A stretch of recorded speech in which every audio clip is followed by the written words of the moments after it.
আসসালামু আলাইকুম। আশা রাখি আপনারা সবাই ভালো আছেন। তো আজকে আপনারা এমন একটি এলাকার কিছু দৃশ্য দেখবেন যেটি নর্মালি বগুড়াতেই। আমরা হয়তো সকলে জানি যে বগুড়া কিন্তু আলুর জন্য বিখ্যাত। কয়েক বছর ধরে বাংলাদেশের মধ্যে আলু উৎপাদনের শীর্ষ জেলা কিন্তু বগুড়া। তো এটি মূলত বগুড়ার এমন একটি জায়গা, যেই জায়গাটিতে বা আপনারা ইউনিয়ন বলতে পারেন, এই ইউনিয়নে মূলত প্রধান অর্থকরী ফসল কিন্তু আলু নয়, গাজর। এবং এই অঞ্চলে ব্যাপক চাষকৃত স্পেশাল একটি বেগুন হলো মেন্টাল বেগুন। এই মেন্টাল বেগুনটি দেখতে অনেক অ্যাট্রাকটিভ, আসলে পার্পল কালারের। তো আমরা আপনাদের কাছে দেখাচ্ছি যে এই অঞ্চলটি গ্রামীণ অঞ্চল। দেখতে পাচ্ছেন মেঠো পথে আমি যাচ্ছি।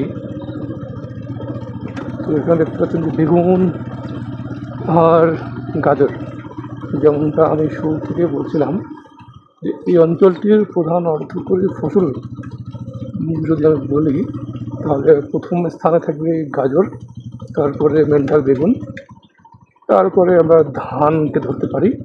সেটা আমন এবং বোরো মৌসুমে কিছু জমিতে ধান চাষ করা হয়। এছাড়াও এই অঞ্চলে পুটি সিম নামে আরেকটি সিম আছে, চ্যাপ্টাকৃতির একটি সিম, যেটিকে লোকাল ভাষায় আমরা পুটি সিম বলে। এছাড়াও রয়েছে বিচি সিম, যে সিমটি দেখতে লম্বাকৃতির এবং চিকন। এই সিমটির বিশেষত্ব হলো মূলত বিচির জন্য এই সিমটি স্পেশাল একটি সিম।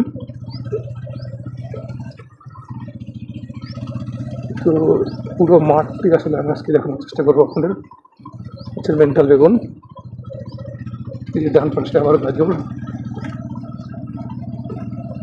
আসলে মাঠের পর মাঠ, বা আমরা যেটা প্লটের পর প্লট বলবো, নেট দিয়ে ঘেরা বেগুনের চাষ।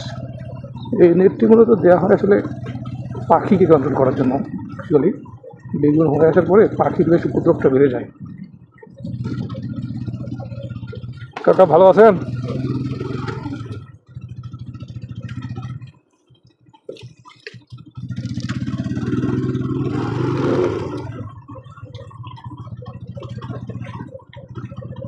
আর সিজনাল ক্রপ হিসাবে এটা আমরা ইন্টার ক্রপ বলতে পারি।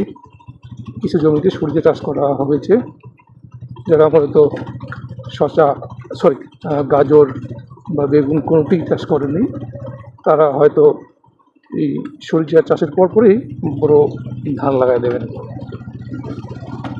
দেখতে পাচ্ছেন পুরো এলাকাটির উঁচু জমিগুলো, সব জমিতেই কিন্তু গাজরের চাষ করা হয়েছে। বাম পাশে আমাদের মেন্টাল বেগুনের ক্ষেত। ধন্যবাদ সবাইকে, ভালো থাকবেন। আসসালামু আলাইকুম।